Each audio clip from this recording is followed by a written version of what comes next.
Aku ingin bercerita tentang sebuah kisah yang pernah diceritakan kepadaku.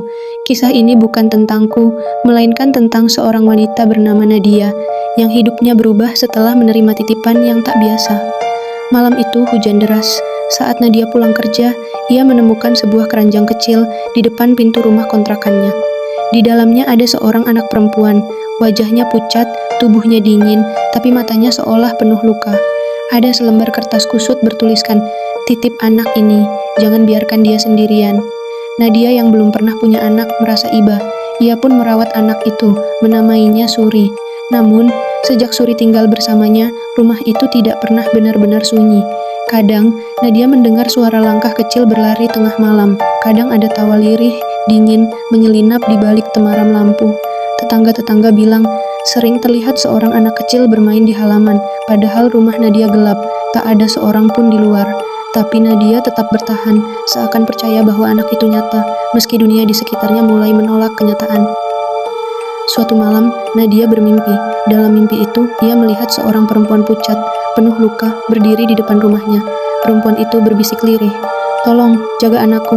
Dan ketika Nadia terbangun, ia mendapati Suri sedang duduk di tepi ranjang, menatapnya tanpa berkedip, dengan suara serak berkata, "Ibu datang, tapi jangan buang aku." Dari situlah Nadia tahu bahwa anak kecil itu bukan anak biasa. Ia adalah jiwa yang dititipkan, jiwa yang menolak pergi karena masih merindukan kasih sayang seorang ibu. Beberapa hari kemudian, seorang tetangga tua menceritakan kebenaran. Dulu, rumah itu ditinggali seorang janda miskin dan anaknya. Sang anak sakit keras lalu meninggal di pangkuan ibunya. Tidak sanggup menahan duka, sang ibu mengakhiri hidupnya. Sejak saat itu, terdengar tangisan anak kecil dan bisikan seorang perempuan yang tak kunjung tenang. Malam terakhir, Nadia mendengar tangisan keras dari kamar.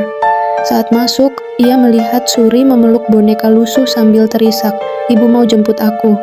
Tapi aku masih ingin dipeluk, masih ingin dipanggil anak. Lalu sosok perempuan pucat muncul di sudut ruangan, menatap Nadia, seolah meminta izin. Dengan air mata mengalir, Nadia memeluk Suri erat-erat. Tubuh anak itu dingin, lalu perlahan memudar dari pelukannya, yang tertinggal hanya boneka lusuh basah oleh air mata. Sejak saat itu, Nadia hidup sendirian lagi.